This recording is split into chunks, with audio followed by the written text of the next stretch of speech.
Good morning. Kutasiches chelek Yud Ches, starting a new volume in honor of a new sefer of Chumash, Parshas Bamidbar, and Chumash Bamidbar. The first sicha of chelek Yud Ches, page 1, the first sicha of Parshas Bamidbar. In Pasuk, on the verse in the Parsha, Ves Aaron ves Banov tifkoid v'shamros kuhunasam v'hazar hakarev yumas. The Torah says that you should appoint Aaron and his sons, and they shall safeguard their kahuna, their priesthood, and any foreigner, any non-kohen who approaches shall be put to death. Is Rashi mefaresh diverter v'shamru as kahunasam? Rashi quotes the words of the verse, they shall safeguard their kahuna, their priesthood, and explains what does this safeguarding entail. Kabbalas damim v'zrika v'haktara.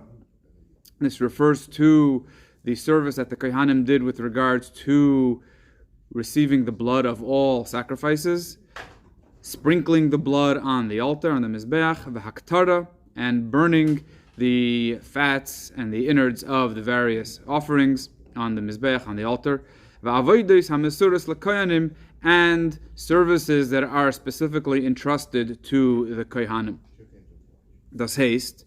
What this means is that Rashi learned, as kahunasam meant, Rashi interprets the word kahunasam, their priesthood, to mean the avodas from the Kohanim, the services that the Kohanim did.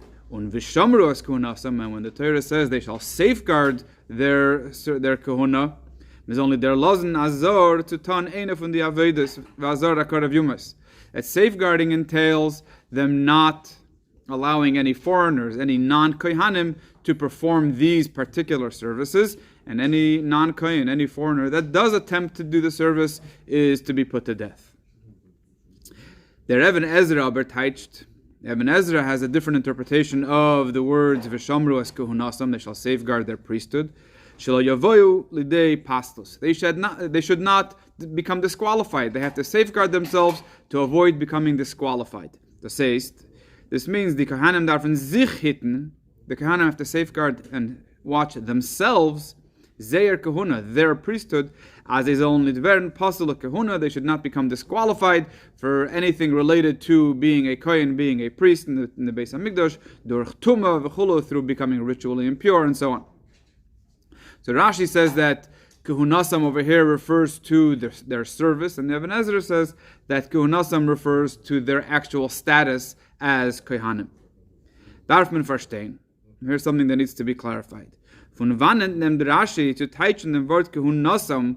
Why does Rashi interpret the words Kahunasam, their priesthood, nit kipshutoi, not in the simpler fashion, the Kahuna alain, that it refers to their actual priesthood, Kipirush Even Ezra, which is what the Even Ezra says, nor avoides amasuras l'kohanim, but rather that it refers to the services that the Kohanim did in the temple.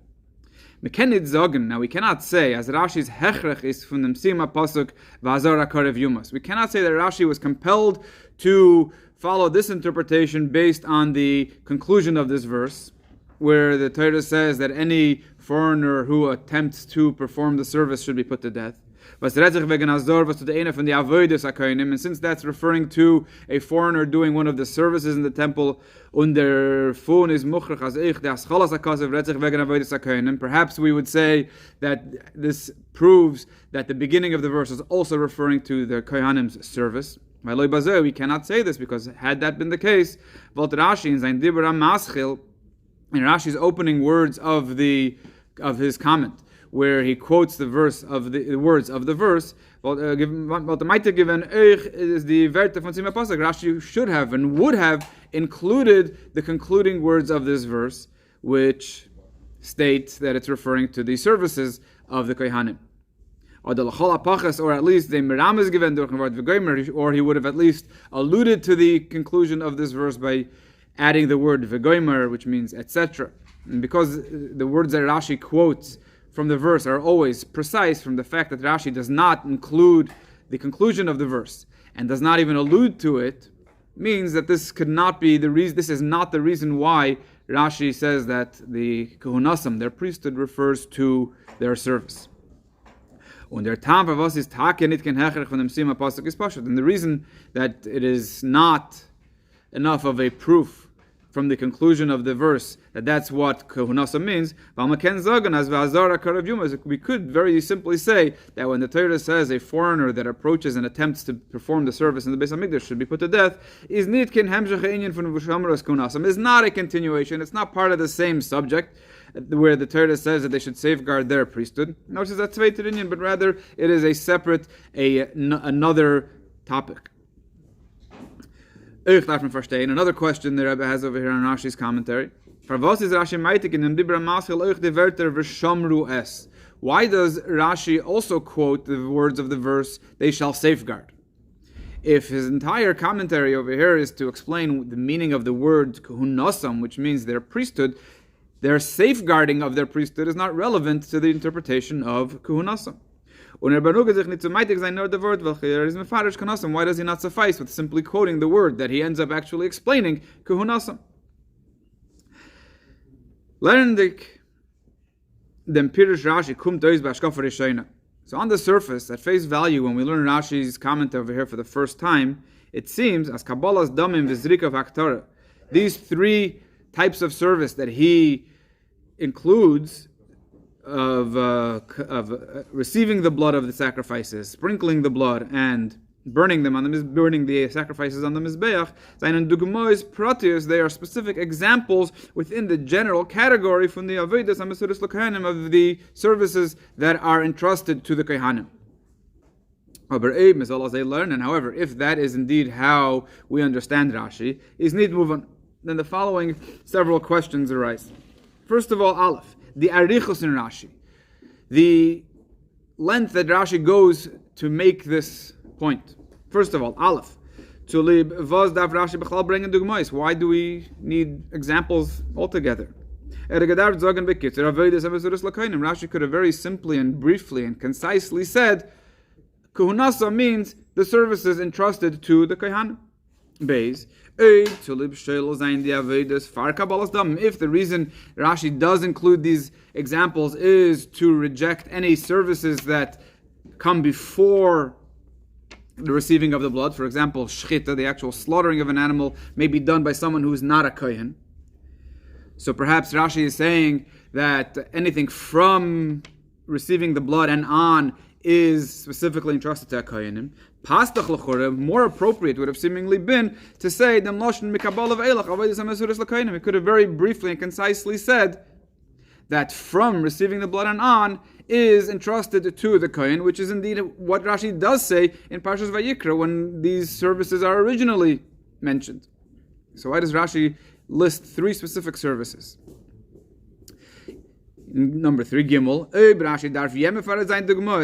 And if for whatever reason Rashi does need to include examples, why specifically 3 and why specifically these 3 examples? There are so many other types of services that are specifically entrusted to Kohanim. So first of all, the question that we have is, why does Rashi go to great length to explain what Kuhunasam is? He could have very easily said what it is, and in these 3 specific questions that we had on his elaboration in Beis. Another concern we have is their Seder in Rashi, the order in which Rashi writes his commentary. Frier dugmois, first he offers examples, followed by a statement and services that are entrusted to the Kohanim. Seemingly, the opposite order would have been more appropriate. First to say a general statement, the general statement that these are this refers to services that are entrusted to Kohanim, and then follow that with the details, with the specifics, Kabbalah's damim, for example, receiving the blood, etc. So if for whatever reason Rashi does need to have examples, the examples have to come after the general overarching statement. And Gimel, number 3, the Iker, this is the primary question the Rebbe has, because, as we said earlier, receiving the blood, sprinkling the blood, burning the offerings, are specific services within the general category of services entrusted to the Kohanim. When he says the services entrusted to the Kohanim, Rashi should have included a word "and other services entrusted to Kohanim," which would have very clearly indicated that the first three are part of the general category, or their details within the general category of services entrusted to the Kohanim. Von dem is moving.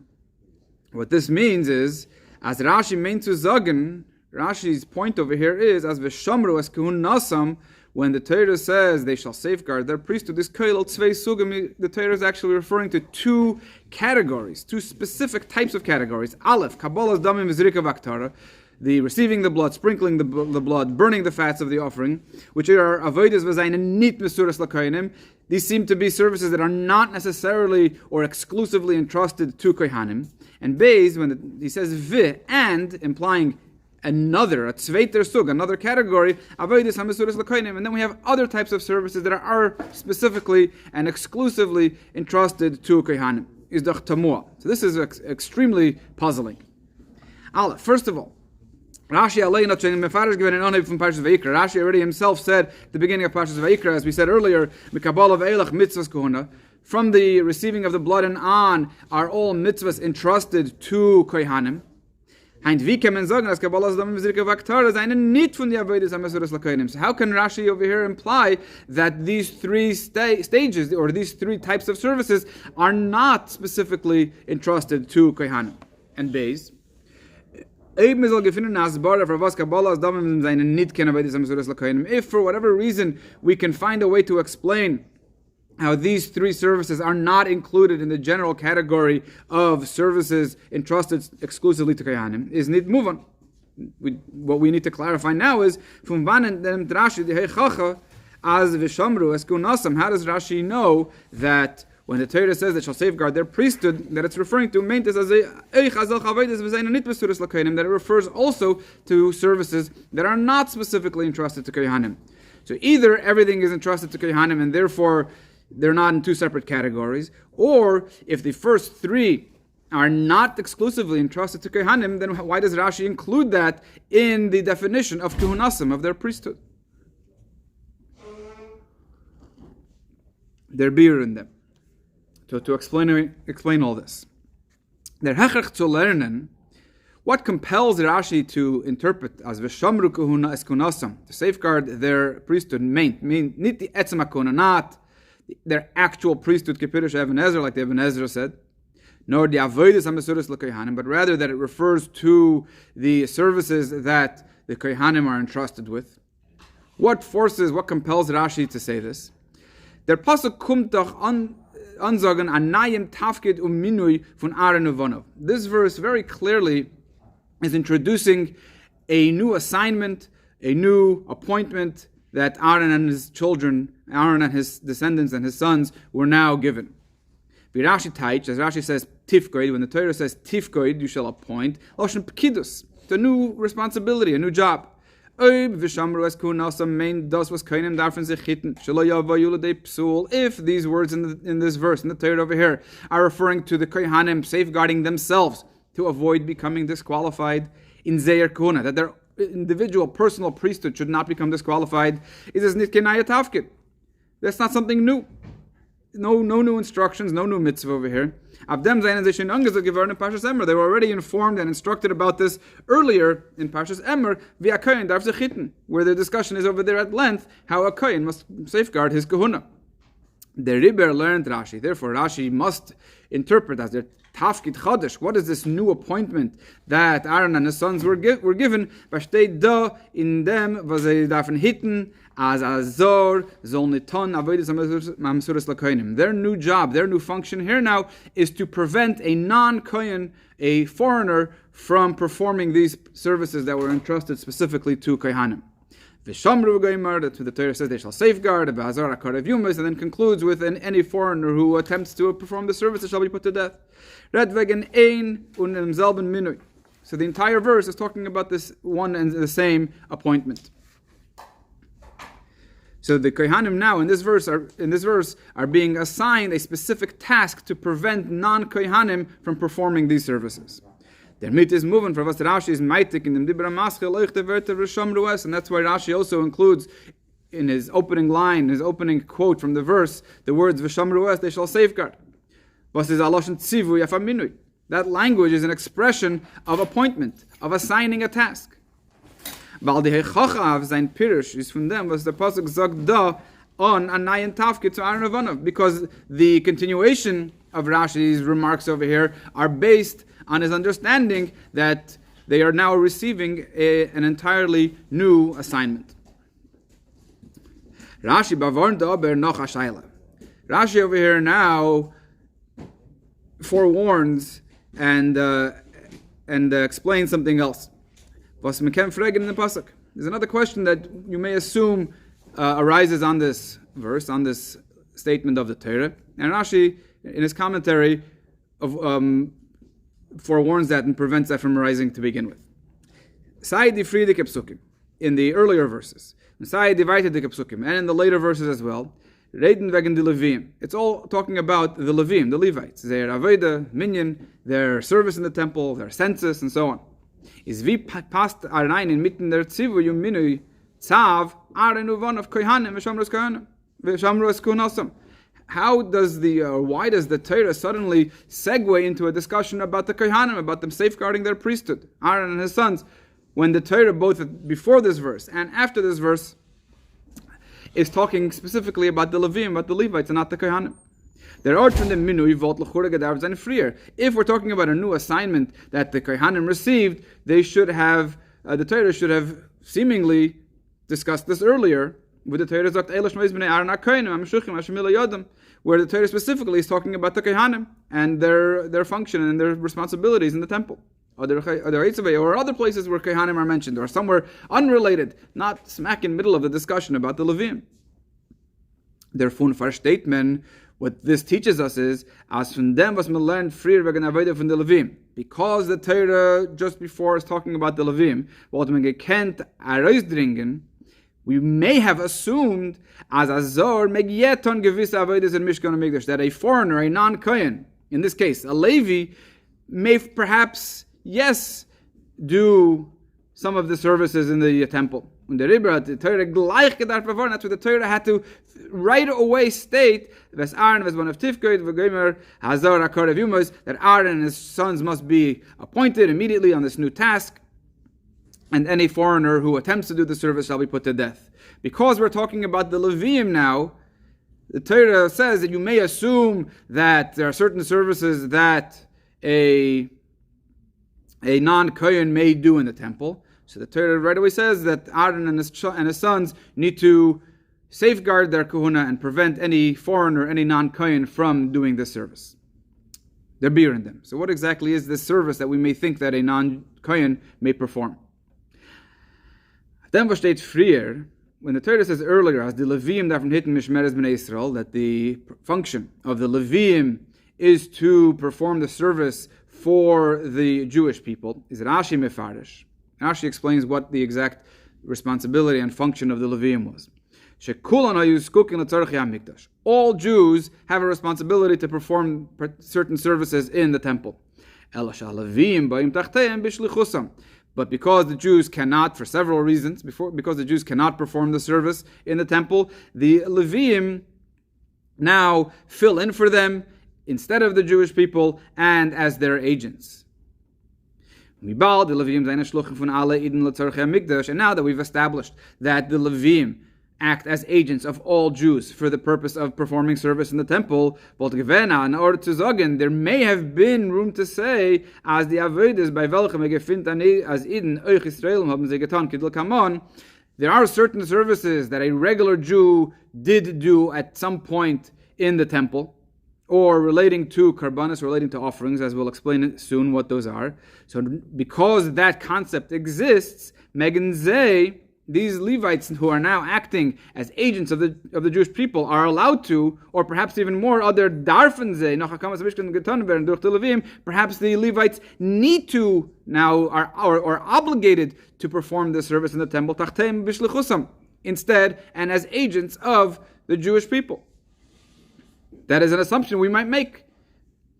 Und das ist Kavanas Rashi in dem, was V'shamros Konasam is mefarish mefaret Kabbalas dam v'zrika v'aktar. That's why Rashi starts off his remarks by saying that, and itemizes specifically, receiving the blood, sprinkling the blood, and burning the fats of the offering. Well, by these three specific services, there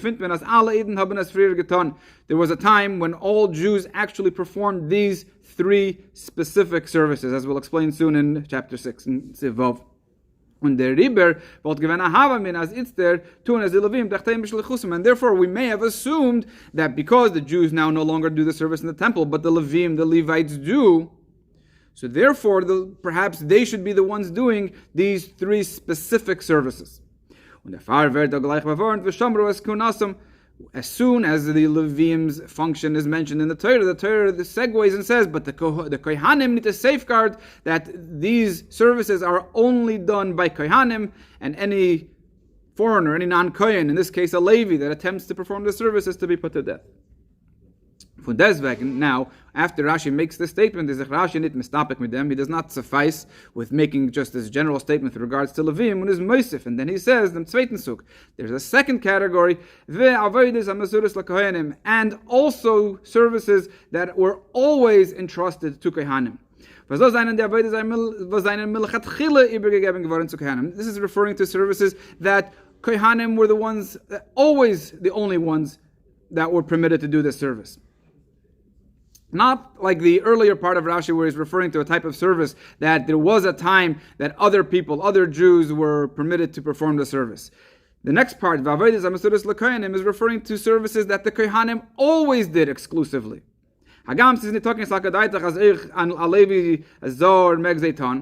Although at this point there was never any assumption that a non-Kohen, a Levi, may perform the service. Because the Torah now has to make this statement and has to warn us not to allow a non-Kohen to do the three services of receiving the blood, sprinkling the blood, and burning the offerings. Because this right here is where the Torah has to make this statement. Is moving as the Azara v'Shamru as Kunasam is Keil Chalaf ala Avedis. Of course, when the Torah says that they have to safeguard their priesthood, it refers to all services that a Kohen has to do. Not only those that the Jews used to be able to do alone, but also including also those that were always entrusted specifically and exclusively to Kohanim. And of course, that goes without saying that these services only a Kohen may do. So since the Torah is already discussing services that only a Kohen may do today, it mentions also, or Rashi says that it includes also services that only Kohanim were always allowed, only Kohanim were allowed to do at any point. So what are these? When in the history do we find that there were parts of the service that a regular Jew, not a non-Kohen, was allowed to partake in or participate in? So where do we see that the Jewish people did in fact perform these services? Which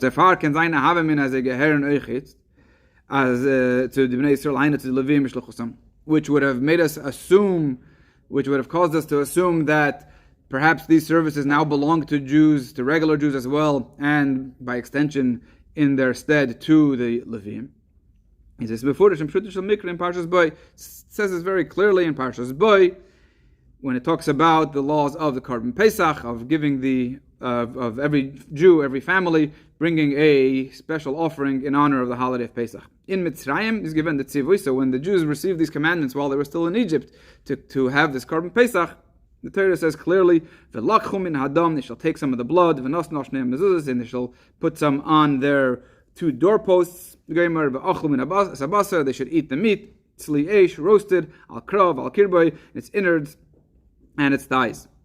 Zetmen, as idn haben getan drei Sachen. Every Jew personally performed this or brought this offering, and actually did these three steps of the carbon. Allah, first of all, v'lakchu hadam, taking the blood was thus meant v'rashi's mefarish kabbalas hadam. That refers to actually receiving the blood in a receptacle similar to the way it was done in the temple.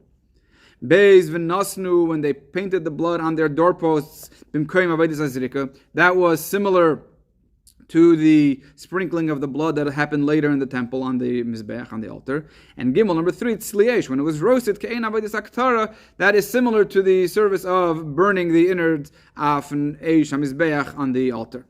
So we see that there was a point that an offering was brought, and a regular Jew performed the service. And the Rebbe Voltman can't mean, and we could have thought, as Eich by Pesach Deires, that by future Korban Pesachs, was is gleich to Pesach Mitzrayim, which is similar to the Korban Pesach that the Jews brought in Egypt. Was the fire learned men up kama v'kama halachas by Pesach Deires from Pesach Mitzrayim. Many of the laws that are applicable to the Korban Pesach brought in future generations are learned from the way that Torah describes the first Korban Pesach in Egypt. As Rashi himself says, when all these laws are being listed the first time in Parshas Boy. So haben die Avedas ashaychas to the Yidden. Therefore, these services all have a unique relationship with the Jewish people. The Jewish people could or did at that point perform those services. And